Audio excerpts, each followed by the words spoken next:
तो यहां पर इस पूरे एक्सपेरिमेंटल सेटअप के अंदर सबसे पहले अगर हम बात करें, यहां पर हम लेते हैं सोर्स ऑफ लाइट को। बड़े ध्यान से देखिएगा, यहां पर हम लेते हैं सबसे पहले सोर्स ऑफ लाइट को। ये किसी भी लाइट का नॉर्मल लाइट का ये सोर्स होता है, जिससे कि क्या होता है कि लाइट इमिट हो रही होती है। तो अब चलिए, अब हम फाइंड आउट करेंगे कि कब कंपाउंड ऑप्टिकली एक्टिव हो जाता है और कब वो ऑप्टिकली इनएक्टिविटी को शो करता है। अगर मान लीजिए ये एंटी क्लॉकवाइज वाला अगर हमें डायरेक्शन देखना हो तो वो कैसे होगा। देखिए सब कुछ सेम रहेगा। यहां पर यही नॉर्मल लाइट यहां से पास करवाई जाएगी, प्रिज्म में से पास होने के बाद में पीपीएल ऑब्टेन होगी। पीपीएल को फर्दर हम पोलरीमीटर ट्यूब से जब पास करवाएंगे तो एनालाइजर पे हम देख सकते हैं कि एंटी क्लॉकवाइज रोटेशन, यानी कि जिसे माइनस अल्फा से रिप्रेजेंट करते हैं, वो यहां पर देखने को मिल जाता है।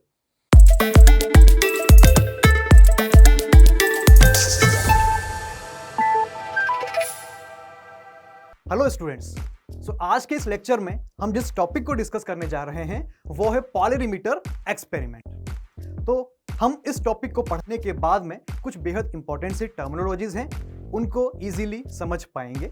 जैसे कि कोई भी कंपाउंड कब ऑप्टिकली एक्टिव होता है और कब वो ऑप्टिकली इनएक्टिव हो जाता है। एंड प्लेन पोलराइज्ड लाइट, जी हाँ, यानी कि पीपीएल, ये क्या होती है और किस तरह ये ऑब्टेन होती है। तो चलिए स्टार्ट करते हैं पोलरीमीटर एक्सपेरिमेंट को। तो सबसे पहले हम इस पोलरीमीटर एक्सपेरिमेंटल सेटअप का पूरा एक जनरल ओवरव्यू लेते हैं और इसके बाद में देखिए ये पूरा जनरल ओवरव्यू हम लेंगे एंड इसके बाद में इसकी बेटर अंडरस्टैंडिंग के लिए हम इसे एनिमेशन की हेल्प से भी समझेंगे। तो यहां पर इस पूरे एक्सपेरिमेंटल सेटअप के अंदर सबसे पहले अगर हम बात करें, यहां पर हम लेते हैं सोर्स ऑफ लाइट को। बड़े ध्यान से देखिएगा, यहां पर हम लेते हैं सबसे पहले सोर्स ऑफ लाइट को। ये किसी भी लाइट का नॉर्मल लाइट का ये सोर्स होता है, जिससे कि क्या होता है कि लाइट इमिट हो रही होती है। अब ये जो लाइट है, अगर आप इसके वाइब्रेशंस को भी चेक करेंगे, इसके वाइब्रेशंस आपको सभी प्लेन में या सभी डायरेक्शंस में विजिबल होते हैं। अब ये लाइट, इसी कारण से हम इसे अनपोलराइज्ड लाइट भी कहते हैं। अब हम ये चाहते हैं कि इस अनपोलराइज्ड लाइट को हम किसी तरह पोलराइज कर दें, राइट।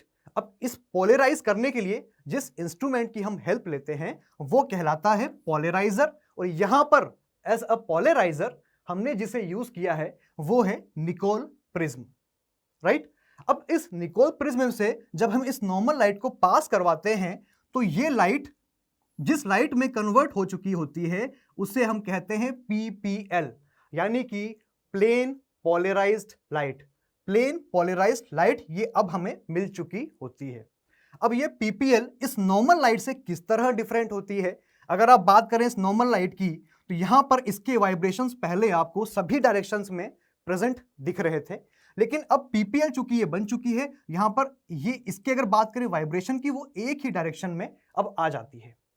तो जब हमें पीपीएल ऑब्टेन हो जाती है तो अब हम इस पीपीएल को किसी अननोन कंपाउंड के सॉल्यूशन से पास करवाने वाले हैं, और ये जो अननोन कंपाउंड का सॉल्यूशन है, ये जिसके अंदर फिल किया जाता है, उस ट्यूब को हम कहते हैं पोलरीमीटर ट्यूब। और ये एक्चुअल में ग्लास ट्यूब होती है जिसके अंदर हम किसी भी अननोन से कंपाउंड के सॉल्यूशन को फिल करके रखते हैं। अब यहां पर हम इसे अभी अननोन कंपाउंड का सॉल्यूशन क्यों बोल रहे हैं, क्योंकि अभी तक हमें यह नहीं पता है कि इसमें जो कंपाउंड का सॉल्यूशन फील्ड है एक्चुअली वो ऑप्टिकली एक्टिव है या ऑप्टिकली इनएक्टिव है, ठीक है। तो अब चलिए, अब हम फाइंड आउट करेंगे कि कब कंपाउंड ऑप्टिकली एक्टिव हो जाता है और कब वो ऑप्टिकली इनएक्टिविटी को शो करता है। जब हम यहां पर इस पीपीएल को इस कंपाउंड के सॉल्यूशन से पास करवाते हैं तब देखिए कुछ पॉसिबिलिटीज यहां पे देखने को मिल सकती है।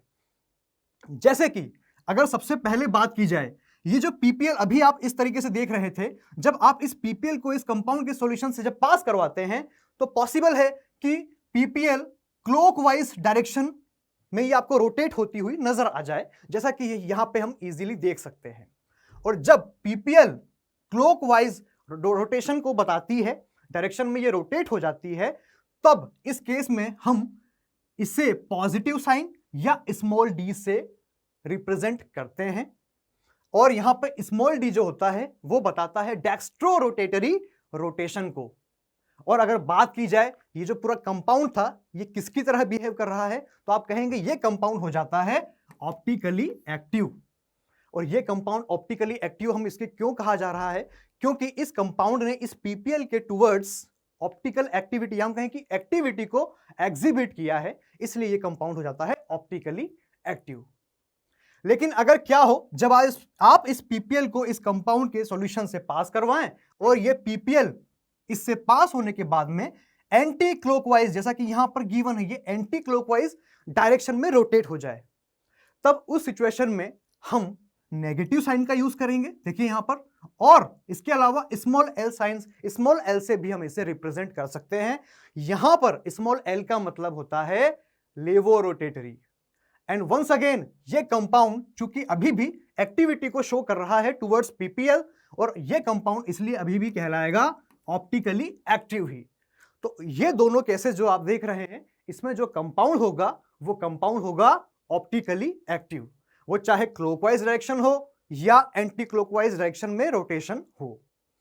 लेकिन अगर क्या हो, आप पीपीएल को इस अननोन कंपाउंड के सॉल्यूशन से जब पास करवाएं, तो जैसी पीपीएल आपको शुरुआत में मिल रही थी, एट द एंड भी आपको वो एज इट इज मिल जाए, यानी कि उसकी डायरेक्शन में कोई भी चेंज ना ऑब्जर्व हो, यानी कि इस पीपीएल ने इस कंपाउंड के टुवर्ड्स कोई भी एक्टिविटी एग्जिबिट नहीं की है, और इसी कारण ये कंपाउंड जो अब है ये कहलाएगा ऑप्टिकली इनएक्टिव कंपाउंड।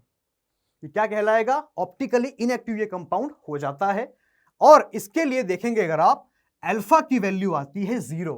अब ये अल्फा क्या होता है?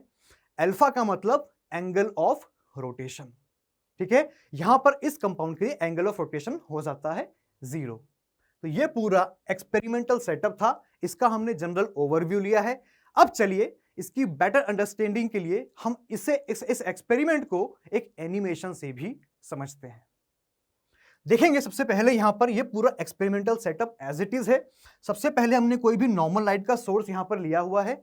अब जब इस नॉर्मल लाइट सोर्स से ध्यान से देखेंगे, लाइट इमिट हो रही होती है, प्रिज्म में से हम जिसको पास करवाते हैं तो हमें पीपीएल मिलती है। फिर इस पीपीएल को पोलरीमीटर ट्यूब में फिल्ड सॉल्यूशन से जब पास करवाते हैं तो यहां पर एनालाइजर हमें बताता है कि इसकी जो डायरेक्शन है, वो रोटेशन है, वो क्लॉकवाइज आ रही है, और क्लॉकवाइज रोटेशन आ रहा है जिसे हम प्लस अल्फा से भी डिनोट करते हैं, और ये कंपाउंड कहलाता है ऑप्टिकली एक्टिव कंपाउंड, राइट। इसी तरह अगर मान लीजिए ये एंटी क्लॉकवाइज वाला अगर हमें डायरेक्शन देखना हो तो वो कैसे होगा? देखिए सब कुछ सेम रहेगा। यहां पर यही नॉर्मल लाइट यहां से पास करवाई जाएगी, प्रिज्म में से पास होने के बाद में पीपीएल ऑब्टेन होगी। पीपीएल को फर्दर हम पोलरीमीटर ट्यूब से जब पास करवाएंगे तो एनालाइजर पे हम देख सकते हैं कि एंटी क्लॉकवाइज रोटेशन, यानी कि जिसे माइनस अल्फा से रिप्रेजेंट करते हैं, वो यहां पर देखने को मिल जाता है। तो पूरा जो पोलरीमीटर एक्सपेरिमेंटल सेटअप है उसका एनिमेशन से किस तरीके से वो दिखाई देता है वो हम यहाँ पे इजीली समझ सकते हैं। अब अगर बात की जाए कुछ इंपॉर्टेंट से पॉइंट्स को, इस पूरे एक्सपेरिमेंटल सेटअप से जो कुछ इंपॉर्टेंट से पॉइंट्स हैं उनको अगर हम समराइज करें तो देखिए पहला पॉइंट जो आता है वो क्या होने वाला है यहाँ पर, if a molecule rotates PPL in any direction then it will be considered as optically active molecule. बिल्कुल करेक्ट है। अगर कोई भी मॉलिक्यूल पीपीएल को किसी भी डायरेक्शन में रोटेट करवा दे, चाहे मान के चलिए वो क्लॉकवाइज डायरेक्शन हो या एंटी क्लॉकवाइज डायरेक्शन हो, तो उस सिचुएशन में वो जो मॉलिक्यूल है या कंपाउंड है वो ऑप्टिकली एक्टिव कहलाता है, राइट। लेकिन अगर क्या हो, जो पीपीएल आपने ली है वो बिल्कुल भी चेंज ना हो, उसका डायरेक्शन एज इट इज रहे, जैसा शुरू में था वैसा ही एंड में रहे, या हम जिससे की बात करें कि अल्फा जो था वो 0 मिले हमें, तो नेक्स्ट पॉइंट देखेंगे, if net rotation of PPL is 0 then it will be considered optically inactive molecule। जी हाँ, अगर PPL का नेट रोटेशन 0 मिलता है इसका मतलब उसने कोई भी एक्टिविटी एग्जिबिट नहीं की है, एंड दैट्स व्हाई वो हो जाएगा इनएक्टिव मॉलिक्यूल। नेक्स्ट पॉइंट देखेंगे, क्लॉकवाइज रोटेशन का मतलब होता है डेक्स्ट्रो रोटेटरी, यस, और डेक्स्ट्रो रोटेटरी को हम बताते हैं स्मॉल डी या पॉजिटिव के साइन से, राइट। इसी तरह अगर एंटी क्लॉकवाइज रोटेशन की बात की जाए तो यहां पर ये लेवो रोटेटरी से इसको बताते हैं, और इसको रिप्रेजेंट करने के लिए स्मॉल एल या माइनस साइन का यूज किया जाता है। क्लियर है? अब देखिए इस पॉइंट्स के बाद में हम बात करते हैं जो एंगल ऑफ रोटेशन है, यानी कि इसको हम अल्फा कहते हैं, क्या वो कुछ पॉइंट्स पे, कुछ फैक्टर्स पे डिपेंड भी करता है? तो चलिए फाइंड आउट करते हैं। तो पहला पॉइंट जो आता है, लेंथ ऑफ पोलरीमीटर ट्यूब। देखिए जो अल्फा होता है यानी कि एंगल ऑफ रोटेशन है वो किस पे डिपेंड करता है, जो पोलरीमीटर ट्यूब, जो ग्लास ट्यूब आपने ली है उसकी लेंथ पे भी ये डिपेंड करता है, और ऑब्वियसली जो कि गिवन होती है इन डेसीमीटर, राइट। ये पहला फैक्टर हो जाता है। नेक्स्ट पॉइंट होता है वेवलेंथ ऑफ लाइट यूज्ड। हमने जो स्टार्टिंग में लाइट यूज की होती है उसकी वेवलेंथ क्या है, जी हां ये उस पे भी डिपेंड करता है, और वेवलेंथ गिवन होती है इन angstrom. And third point, concentration of solution.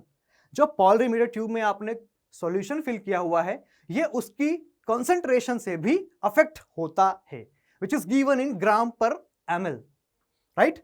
Next point, temperature. जी हां, तो ये अल्फा जो है ये टेम्परेचर से भी अफेक्ट होता है। ये था हमारा polarimeter experimental setup. Thank you.